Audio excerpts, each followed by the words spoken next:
स्वागत है आपका पाई क्लासेस में। आज का हमारा टॉपिक क्लास 9 के लिए चैप्टर 14 स्टैटिस्टिक्स।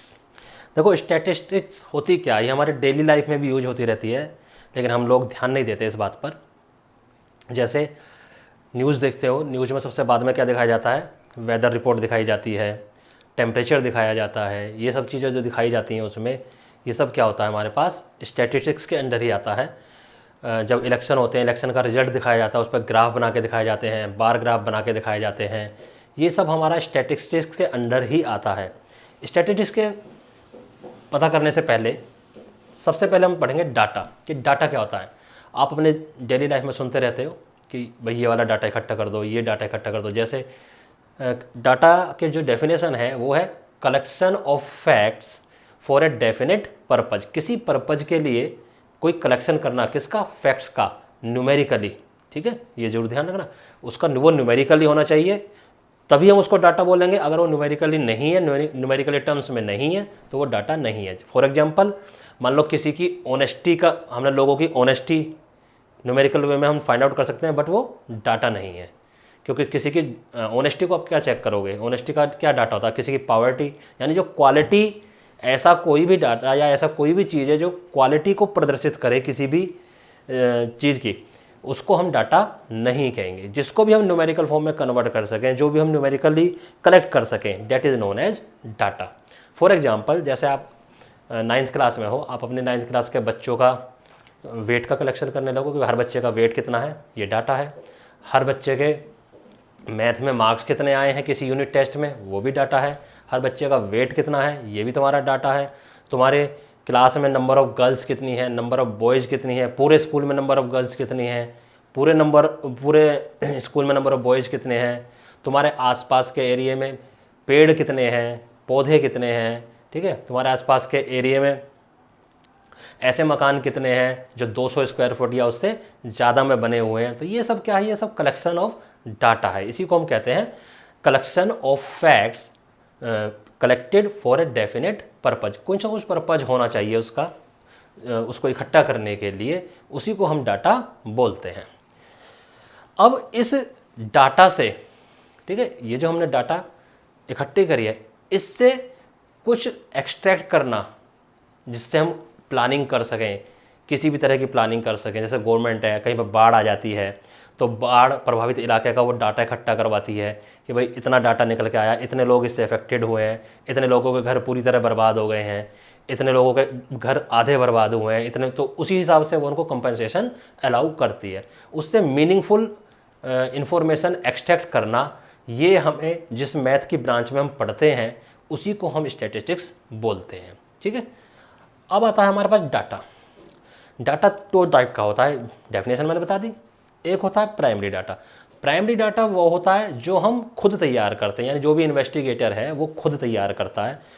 और सेकेंडरी डाटा ये है कि ये हमने खुद नहीं तैयार करा, ये किसी और ने तैयार करा है, लेकिन हमने उसको एज इट यूज कर लिया अपने पर्पज़ के लिए, अपने जो भी हमारा पर्पज़ है। फॉर एग्जाम्पल, तुम्हारे स्कूल में कोई भी टीचर है, ठीक है, उसने वेट का डाटा इकट्ठा करा अपनी क्लास के। ठीक है, अब प्रिंसिपल है, प्रिंसिपल ने क्या कहा, सभी टीचर्स को बोल दिया कि स्कूल में जितने भी टीचर्स हैं कि भाई अपने अपने क्लास के सभी बच्चों का वेट कलेक्ट करके लाओ। और फिर प्रिंसिपल के पास पूरे स्कूल का कलेक्शन आ जाता। लेकिन प्रिंसिपल ने खुद तो कुछ नहीं करा, करा किसने, टीचर ने। तो जो टीचर ने कलेक्ट करा अपनी अपनी क्लास का, हर टीचर का, वो हो गया प्राइमरी डाटा। उसको हम बोलते हैं टीचर के लिए प्राइमरी डाटा।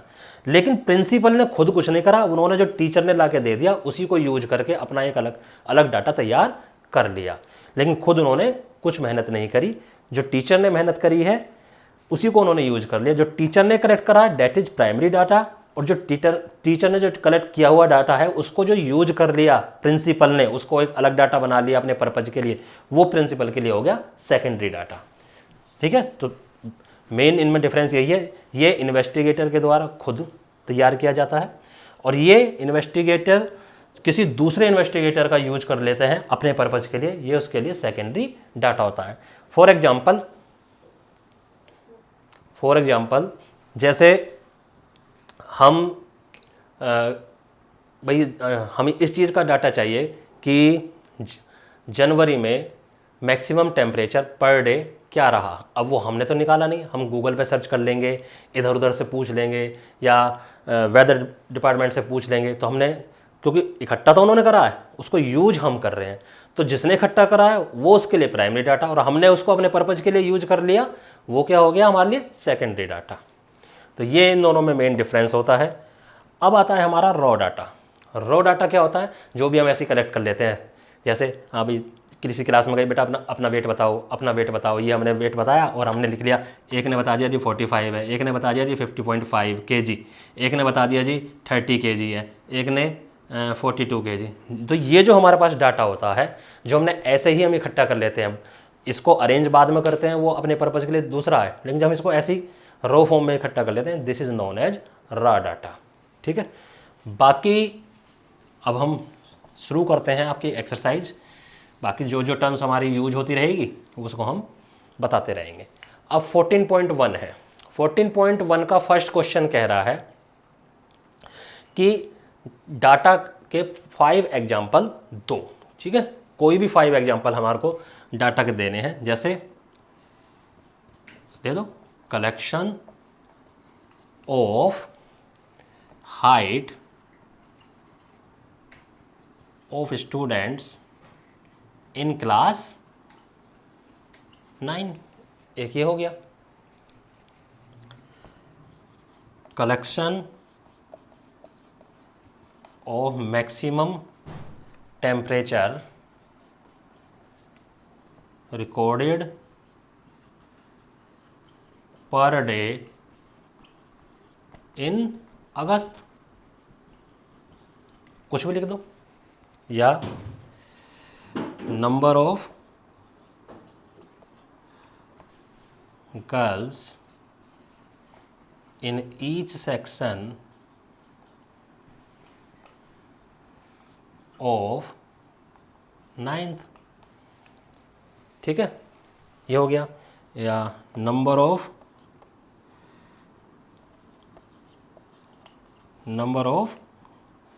वुमेन पर 1000 मेल इन हरियाणा या इन स्टेट्स। ये हो गया इस टाइप से। और ये नंबर ऑफ हाइट मान लिया, ऐसी कलेक्शन ऑफ हम वेट मान लेते हैं,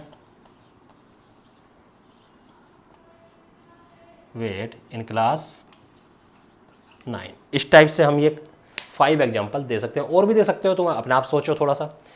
ठीक है, तो ये तो हो गया हमारा फर्स्ट क्वेश्चन।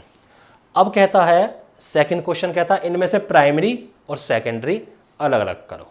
अब एक मैं बता देता हूँ, देखो primary, collection of height of student in class 9, 9th class के बच्चों का हाइट को कलेक्ट करो। ये तो जाके खुद ही कर लेगा, कोई भी पूछ लेगा या नाप लेगा। कहीं भी स्कूलों में होती है जगह जहाँ पे हाइट हम नाप सकते हैं। तो ये क्या हो गया हमारा प्राइमरी डाटा, क्योंकि हमने खुद करा है। अब आ गया collection of maximum temperature recorded per day. अब इसको कौन करेगा, तो हम क्या करेंगे, हम गूगल करेंगे कि भाई 1 अगस्त को कितना था मैक्सिमम टेम्परेचर, 2 अगस्त को कितना था। तो ये हमने तो नहीं करा, लेकिन हम किसी और ने कर रखा है, हम उसको यूज कर रहे हैं अपने पर्पज के लिए, तो ये सेकेंडरी हो गया। इसी टाइप से इनको पढ़ो और प्राइमरी और सेकेंडरी में इनको अलग अलग डिवाइड कर दो। अब चलते हैं हम नेक्स्ट एक्सरसाइज की ओर। अब नेक्स्ट एक्सरसाइज में आता है सबसे पहले प्रेजेंटेशन ऑफ डाटा। एग्जाम्पल 1 कोई भी ऐसे हमारे पास ये दे रखा है, इसको क्या बोलेंगे, हमने ऐसे ही कोई भी डाटा कर दिया और अपनी कॉपी में लिख लिया। इसको क्या बोलेंगे अभी बताया था मैंने, रॉ डाटा। ये हमने ऐसे ही गए बच्चों से पूछ लिया, ये कुछ भी हो सकता है, ये मार्क्स हो सकते हैं, ये हाइट हो सकती है, ये वेट हो सकता है, कुछ भी हो सकता है। तो हमने ऐसे ही कुछ कलेक्ट करा 10 बच्चों से। अब इसको रिप्रेजेंट करो। अब देखो रिप्रेजेंट अभी हमने ऐसे ही कर दिया नॉर्मली। अब इसमें से अगर हम कहें भाई मैक्सिमम नंबर बताओ या मिनिमम नंबर बताओ, तो चेक तो कर सकते हो, कोई इजी कोई दिक्कत नहीं, क्योंकि 10 ही हैं। लेकिन अगर होते 100 तब तो तुम्हें टाइम लगता। ठीक है, तो इसको हम रिप्रेजेंट कर लेते हैं। मान लो हम इसको इंक्रीजिंग या डिक्रीजिंग ऑर्डर में भी हम इसको लिख सकते हैं। फॉर एग्जांपल असेंडिंग ऑर्डर में अगर मैं इसको लिखूं तो क्या होगा, सबसे पहले क्या आएगा 25।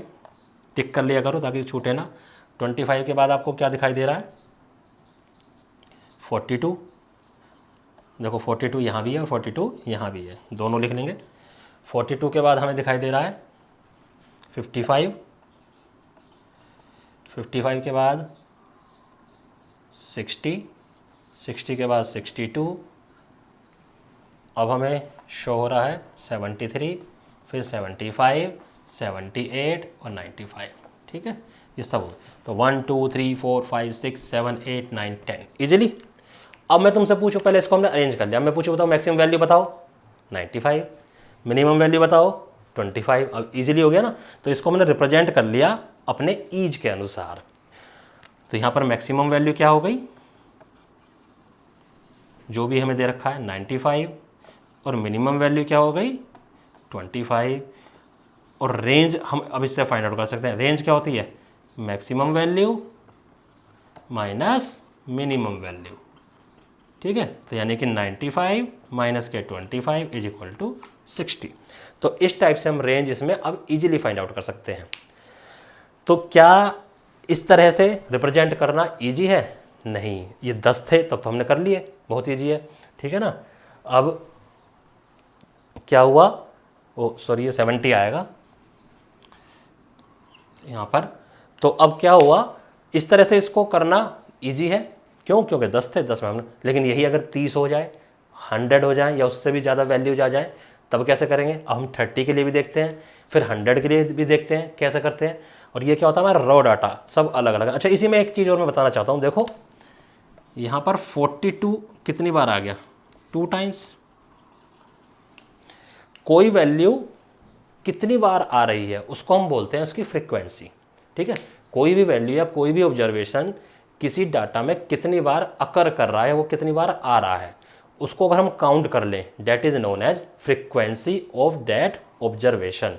और अभी आगे हम पढ़ेंगे इसी फ्रीक्वेंसी का यूज करके हम बनाते हैं फ्रीक्वेंसी डिस्ट्रीब्यूशन टेबल। अब देखते हैं एग्जाम्पल 2। ये क्या 30 बच्चों के ऑब्टेन मार्क्स कलेक्ट करे हुए हैं। अब इसको हमें रिप्रेजेंट करना, ये टैली मार्क्स के थ्रू हम इसको कैसे रिप्रेजेंट करेंगे। वहाँ तो 10 थे, हमने इजीली असेंडिंग डिसेंडिंग से दिखा दिया और हमारा काम उसमें से खत्म हो गया। उसमें जो भी इन्फॉर्मेशन निकालनी थी हमें निकाल सकते हैं। अब ये थोड़ा सा बड़ा डाटा हो गया है। ठीक है, डाटा इससे भी बड़ा हो सकता है कि कंपनी में तो हज़ारों वर्कर करते हैं काम। अगर वहाँ पर उनकी हाइट और वगैरह वेट वगैरह का या उनकी सैलरी वगैरह का हिसाब किताब रखने लगे और ऐसे एक एक करके करेंगे तो बहुत बड़े डाटा चाहिए, बहुत सारे पेजेस भर जाते हैं, बहुत बड़ी बड़ी फाइल बन जाती है कंप्यूटर में। तो इसको सॉल्यूशन करने के लिए हम टेबुलर फॉर्म में कन्वर्ट कर लेते हैं। अभी टेबुलर फॉर्म कौन सी है? ये अनग्रुप्ड डाटा। अनग्रुप्ड का मतलब क्योंकि सिंगल सिंगल वैल्यूज हम ले रहे हैं। ठीक है, this is known as ungrouped frequency distribution table. क्यों? क्योंकि हमने अनग्रुप्ड लिया। अनग्रुप्ड का मतलब 10 है तो 10 अकेला ले लिया, 20 है तो 20 ले लिया, 36 भी वैल्यू है 36 ले ली। ये भी इंक्रीजिंग ले रखी है कहीं पे। इसके बाद क्या आ रही है 40 आ रही है, फिर 40 ले ली, फिर 50 ले ली, इस टाइप से हमने ले लिया। तो हम टैली मार्क्स बनाएंगे। देखो टैली मार्क्स कैसे बनाते हैं, यहाँ पर आओ 10 एक बार आया, उसके लिए हमने एक लाइन बना ली, फिर आगे चलते चले गए, कहीं और 10 है और इसको काटते जाना, और कहीं पर भी 10 नहीं है। नाउ 20 हमने ले लिया, क्या कहीं और 20 आ रहा है? ऐसे जल्दी जल्दी देखते जाओ। ठीक है, कहीं भी 20 नहीं आ रहा। ऐसे ही 36 हमने कैंसिल करा। ठीक है, इधर था 36, इधर भी था, इसको भी कैंसिल करा, और कहीं 36 हमारा नहीं है। नाउ 40, देखो 40 एक ही आया, 2 और इधर 3। जब भी 40 आए एक टैली मार्क्स यहाँ पर आपको लगाना है 4, और कहीं पे 40 नहीं है। 40 के बाद 50, देखो 50 एक आ गया, 50 के इधर आ गया, इधर कहीं 50 नहीं है, ये 50 2 बार आगे लगातार, और कहीं पे हमारा 50 नहीं है। ऐसे ही 56 के लिए 1, इस लाइन में कहीं 56 नहीं है, इस लाइन में है 2, बस, और कहीं 56 नहीं है। 56 के बाद 60, 1,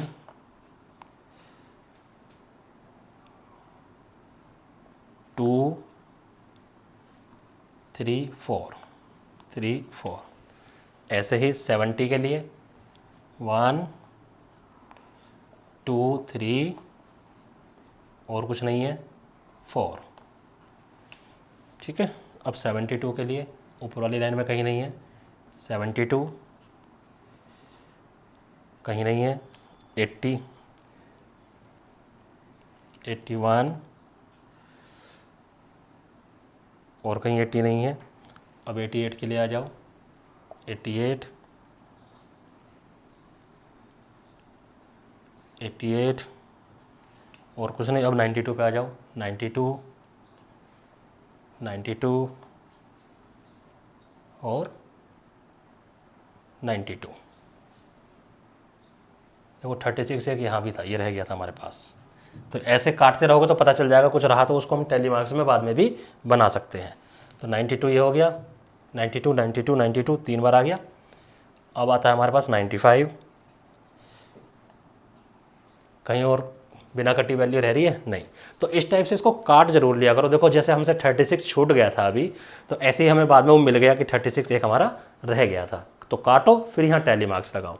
तो इस टाइप से अब इनको काउंट करके यहाँ लिख दो, 1 1 3 4 3 2 4 4 1 1 2 3 1। फिर इनको काउंट कर लो। काउंट करके ये कितना आना चाहिए, 30, क्योंकि 30 हमारे पास स्टूडेंट्स के मार्क्स थे। अब देखो जो मैंने अभी फ्रीक्वेंसी बताई थी, फ्रीक्वेंसी क्या थी कि कोई वैल्यू कितनी बार आ रही है। इसका मतलब है 10 एक बार आ रही है। तो देखो इसमें पूरे में एक ही बार आ रहा होगा कहीं ना कहीं। यहाँ 44 है, यानी 40 की फ्रीक्वेंसी 4 है। इसका मतलब क्या है, 44 बच्चों के मार्क्स आए हुए हैं अलग अलग। तब उसको हमने समराइज करके छोटी टेबल में बना दिया। This is known as ungrouped frequency table. अब यहाँ से भी हम रेंज वगैरह निकाल सकते हैं। मैक्सिमम वैल्यू क्या है, 95, मिनिमम वैल्यू क्या है, 10, तो रेंज क्या आ गई, 85। इस टाइप से हम निकाल सकते हैं। अब देखो इससे भी बड़ा डाटा, अब 100 डाटा अगर आ जाए, वो नेक्स्ट उसमें दे रखा है। तो अब चलते हैं नेक्स्ट एग्जाम्पल पर। एग्जाम्पल 3 देखो, एग्जाम्पल 3 में क्या कह रहा है, जैसे प्लांटेशन चलता है कई बार गवर्नमेंट की तरफ से कि इस दिन भाई सभी प्लांटेशन करेंगे। तो ऐसे ही कोई डे था, उसमें हर स्कूल को 100 स्कूल थे और 100 स्कूल को 100 प्लांट दिए गए प्लांटेशन करने के लिए। तो उसमें क्वेश्चन में डाटा दे रखा है कि एक स्कूल में इतने सर्वाइव करे, एक महीने बाद सारे तो उगते नहीं हैं, कुछ हमारे ख़राब हो जाते हैं, कुछ हमारे चल जाते हैं। तो कितने प्लांट सर्वाइव करे, तो ऐसे 100 हमारे पास डाटा गिवन है। अब क्योंकि 100 वाला डाटा बोर्ड पर लिखना थोड़ा पॉसिबल नहीं था, इसलिए आप उसी में से देख लो, टैली उसी तरफ से बनानी है। लेकिन जब इतना बड़ा डाटा हो तो हम इनको ग्रुप बना के करते हैं। ग्रुप कैसे, 20 to 29, 30 to 39। अब हमने 20 से ही क्यों स्टार्ट करा, क्योंकि सारे स्कूलों में 20 या इससे ऊपर ही हमारे प्लांट सर्वाइव करे हैं। तो इसलिए 20 से 29 के बीच में, यानी 20 और 20 भी उसमें लेना है, 29 भी हमें इसी में काउंट करना है। तो ऐसे कितने हैं, 3 तो उन्होंने काउंट करे होंगे, जैसे मैंने पहले 30 वाले में भी करके दिखाया था। तो उसके 3 टैली मार्क्स आए, तो हमने यहाँ पर आ गए 3। ऐसे अच्छा इसमें हम करते क्या है, जब टैली मार्क्स आते हैं 1 2 3 4 के बाद जब 5 आता है तो हम उसको ऐसे कट कर देते हैं, ताकि वो ग्रुपिंग बन जाए कि हाँ इसका मतलब 5 है, इसलिए हम करते हैं। वरना जैसे ये वाला है 5 10 15 20 23, अगर मैं 23 इसकी लाइन बनाऊँ इस टाइप से कि 23 लाइन बन गई, इस टाइप से आपने लाइन बना ली, तो इसको काउंट करने में टाइम लगेगा ना। इसको काउंट करो और यहाँ पे हमें पता चल रहा है 5 10 15 20 और 23। यहाँ पर मैं इसलिए बहुत आसानी से काउंट कर ली, इसलिए ग्रुपिंग इसको बनाया हुआ है। वरना ऐसा नहीं कि ऐसा करो तो ये भी गलत है, ये भी सही है, लेकिन हम इसको ग्रुप बना देते हैं ताकि वो काउंट करने में आसानी हो। जब भी 5th आएगा तो 5th में हम ग्रुप कर देते हैं ऐसे 5 10 14। देखो कितनी आसानी से हो रहा है, ये 12, ये 8 18 10 23 और ये 12। ठीक है, तो इसको ऐड करके देख लेना, ये क्या आना चाहिए, 100 आना चाहिए। तो इस टाइप से हम बड़े डाटा को जब बनाते हैं तो ग्रुपिंग कर लेते हैं। ग्रुपिंग कैसी, 10 10 के इंटरवल से कर ली, 5 5 के इंटरवल से भी कर सकते हैं, 20 20 के इंटरवल से भी कर सकते हैं। वो हमारे ऊपर डिपेंड करता है कि हमारा डाटा कितना बड़ा है। अब इसी में मैं आपको एक चीज़ बताना चाहता हूँ ताकि अगला एग्जाम्पल हमें अलग से ना करना पड़े। देखो ये नंबर ऑफ प्लांट्स था, number of plants survive. Number of plants को हम होल नंबर में ही काउंट करते हैं। भाई 2 प्लांट हमारे सर्वाइव करे, 3 करे, 20 करे, 29 करे। ऐसा तो कभी नहीं होगा कि 39.5 प्लांट सर्वाइव करे, ऐसा तो होगा नहीं कभी भी, क्योंकि होल नंबर में काउंटिंग करते हैं हम प्लांट्स की। तो उसके लिए ये हमारा ग्रुपिंग बिल्कुल सही है, इस ग्रुप में कोई हमारा प्रॉब्लम नहीं है। लेकिन अगर ये नंबर ऑफ प्लांट की बजाय कोई क्वेश्चन होता और यहाँ कह देता हाइट या वेट कह लो, एक ही बात है, ये मान लो वेट होता, तो वेट तो जैसे ये 29, तो वेट तो 29.5 भी आ सकता है ना। अब 29.5 को कहाँ लें, क्योंकि यहाँ तो 29 तक लेना है और अगली वाली हमारी 30 तक शुरू हो रही है। तो इसमें हम क्या करें, ऐसे अगर हमारे पास प्रॉब्लम आ जाए तब हम ग्रुपिंग कैसे करेंगे, तब हम सिर्फ कई बार हो सकता है कि क्वेश्चन में इसी टाइप से बना के दे रखा हो, अगर इस टाइप से बना के दे रखा हो तो तुम यहाँ चेक कर लेना ये क्या चीज़ है। अगर ये ऐसी वैल्यू है जिसको होल नंबर में लेने से ही काम चल जाएगा, फिर तो हमें टेबल में कोई चेंज करने की ज़रूरत नहीं है। लेकिन अगर ये ऐसी वैल्यू है कि भाई पॉइंट वाली वैल्यू तो हमारी कहीं आ ही नहीं रही, तो हमें इसको न्यू टेबल में कन्वर्ट करना पड़ेगा। और न्यू टेबल में जब हम लेंगे तो वहाँ पर लिख देना न्यू फ्रिक्वेंसी डिस्ट्रीब्यूशन एज, तो वहाँ पर हम लिखेंगे न्यू फ्रिक्वेंसी डिस्ट्रीब्यूशन टेबल। तो जब वहाँ वेट अब लेंगे, कैसे लेंगे, देखो इसकी अपर लिमिट और इसकी लोअर लिमिट, ये कोई भी इंटरवल होता है, ये इसकी लोअर लिमिट है और ये इसकी अपर लिमिट है, ठीक है। किसी भी इंटरवल की लोअर लिमिट और अपर लिमिट तुमसे फाइंड आउट करवाई जा सकती है। और अपर लिमिट में से लोअर लिमिट को माइनस कर दें तो क्लास इंटरवल आ जाता है। क्या बोलते हैं उसे हम, क्लास इंटरवल। क्या होता है, upper limit minus lower limit, ठीक है। तो इससे हमारे पास क्लास इंटरवल निकल जाता है। जैसे यहाँ क्लास इंटरवल निकालेंगे 29 माइनस 20, तो क्या बन गया 9। अब ये देखो, ये जो है जहाँ पर इससे पहले वाले इंटरवल की अपर लिमिट और इसकी लोअर लिमिट, इसमें कितने का डिफरेंस है, 1 का। जितने का भी इनमें डिफरेंस हो उसका आधा कर दो, 0.5, 1 का हाफ 0.5। तो हम क्या करेंगे, सभी इंटरवल में से लोअर लिमिट में से तो 0.5 माइनस करेंगे और अपर लिमिट में से 0.5 ऐड करेंगे। तो देखो अगर 20 में से 0.5 माइनस करेंगे तो क्या बनेगा 19.5, इसमें ऐड करेंगे तो क्या बनेगा 29.5, ऐसे इधर इसमें से माइनस करेंगे तो क्या बनेगा 29.5, इसमें ऐड करेंगे तो क्या करेंगे 39.5, ऐसे इधर इसमें से माइनस करेंगे तो क्या बनेगा। तो ये इस टाइप की हमारे पास बनती चली जाएगी, ठीक है। अब ज़रा ध्यान दो कि अब हमारे पास इनमें देखो कोई डिफरेंस नहीं आ रहा है, जहाँ पर वो ख़त्म हो रही है वहीं से ये स्टार्ट हो रही है। तो अब अगर हमारे पास 29.5 कहीं पर वेट लिखा हुआ है, उसका टैली मार्क्स हम कहाँ लगाएंगे, इस वाली में नहीं लगाएंगे, हम इसमें लगाएंगे। इसका मीनिंग है 29.5 तो इस इंटरवल में आ रहा है, बट 29 अगर 5 वैल्यू आती है तो हम उसको अगले इंटरवल में लेंगे, इसमें नहीं लेंगे, ठीक है। ये इंक्लूसिव होता है इधर वाला, यानी लोअर लिमिट इस तरह के इन क्लास इंटरवल्स में, इस वाले में क्या होता है, लोअर लिमिट इंक्लूसिव है और अपर लिमिट एक्सक्लूसिव है। ये वाली वैल्यू इधर नहीं लेंगे। अगर 29.5 एग्जैक्टली कोई आ गई तो वो हम कहाँ पर लेंगे, यहाँ पर। 29.5 से छोटी और 19.5 या उससे बड़ी वो इधर आएगा। ऐसे इस इंटरवल के लिए, ऐसे इस इंटरवल के लिए, ऐसे इसके लिए, और फिर हम टैली मार्क्स बनाएंगे और फिर उसके बाद उस क्वेश्चन को सोल्व करेंगे, जो भी वो हमसे सोल्व उसमें करवाना चाह रहा है। तो ये हमारे एग्जाम्पल्स कंप्लीट होते हैं।